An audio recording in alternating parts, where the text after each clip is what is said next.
Hey guys, welcome to week 3. We are working on internet safety and password PowerUp this week. Make sure we have strong passwords when we create new websites or new account profiles. If you haven't already, I'd like you to go and there is a link above this assessment that will bring you to a little game that'll help you create a password. And then you can come on back here, watch this video, take the assessment afterwards. And there's also some printables in this folder you can print up for work at home if you wanted to write on stuff. Okay? All right, so go ahead, play that game, watch this video, and we will see you later. All right, guys, we're going to continue here with our online security and our digital citizenship and talk about how we can keep our passwords safe and keep ourselves safe and keep our information private. Our question for this lesson this week is, how can a strong password help protect your privacy? So as we're going through our slides and creating these different things, think about why it's important to have that strong password to protect your privacy. We also want to make sure that we're paying attention to these 3 purposes today. We want to learn about defining the term password and describing what it's for, what its purpose is, understand why a strong password is important, and practice creating a memorable and strong password that we can use. So what is something in your life that you take steps to protect? How do you protect it? So take a moment and think about this. What are some of the things that you protect in your life? Maybe something that you like to protect is a diary. Maybe you have a diary or a journal that you don't want anybody else reading. You keep that safe. You put it somewhere where no one else can find it. You may even have a little lock on it to keep it safe. What about your bicycles? When you take your bike somewhere, do you just leave them sitting in the grass? You probably lock them up to keep them safe. When you're done playing with stuff, you put it away so that it doesn't get broken or hurt or taken. So each of these are ways that we keep our stuff safe from other people, protect our toys, our bikes, and our private information so no one else can see it.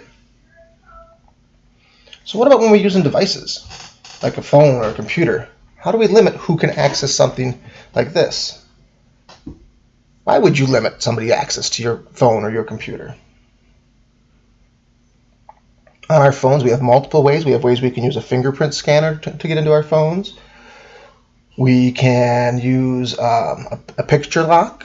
We can even have facial recognition where it has to see your face in order to get onto certain devices. One of the most common ways to protect your devices is with a password. Now, a password is a secret string of letters, symbols, and numbers that you can use to restrict who can access something digital. Some passwords, however, are strong, and others are not as strong.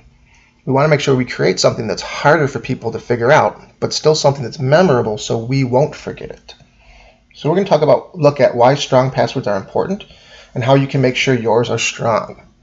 For that, there is a download that is attached to this that you can print up, or you can look at and just look at some scenarios of when we would need stronger passwords.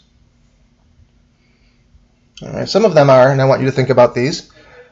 Someone forgets their phone on the bus. If someone found it and figured out her password to unlock it, what could they do?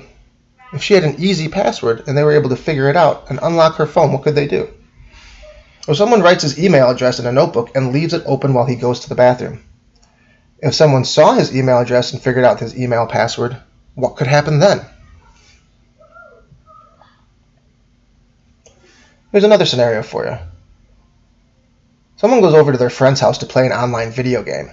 After they leave, her gaming profile is still saved. At that house, the one girl's little brother turns on the game and sees, if he figured out Kylie's password, what would happen? What could happen if they figured out the password and got into their gaming profile? All right, so these are all different examples. Here's another one. You use an app on your phone to pay bills from a bank account.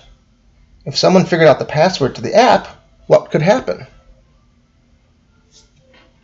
So think about these. If someone left their phone out and you had an easy password to get into a bank account or a gaming profile, to get into an email account, or just to get into a phone at all, what could happen if someone had access to those things? So when we're creating passwords, we want to start with a strong phrase or a memorable phrase. It's a group of words that go together and are easy to remember. Your activity also, there's something you can print up, or you can just write this on a piece of paper here. We're going to follow the activity here to create a strong password. At the top it says, start with a phrase. And they give us the example of, there's no way I'm kissing a frog.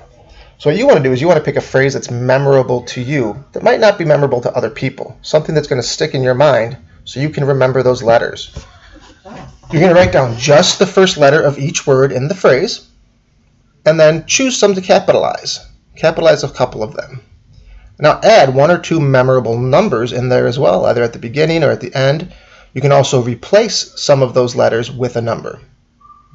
And when you're finished, you want to write it a second time so it's easier for you to memorize it. Again, this has to be a memorable password for you, but not for other people. So I'd like you to try that. Write down a memorable phrase, pick out just the first letters, capitalize a few, add some numbers, and then repeat that password. Once you've created a password, you have to keep it safe. You don't want to leave it lying around for other people to find.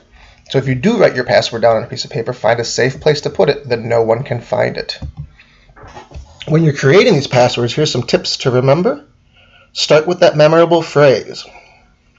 Only your parents should know your password. So when you create a password, you keep it to yourself and share it with your parents. Never use any private identity information in your password. We don't need to use a birth date or a phone number or our names in our passwords. Make sure your password is at least 8 characters. And don't just use letters. Add numbers and symbols in there as well. All right. Remember, we care about everyone's privacy, and we want to make sure that we're being safe online and being good digital citizens and keeping our private information to ourselves. All right, guys, so make sure you're creating some nice, strong passwords, and I will see you in your classes later this week. There are a few questions that goes along with this video, so make sure you answer those and turn them in, and I will see you later. All right, take care, guys. Bye-bye.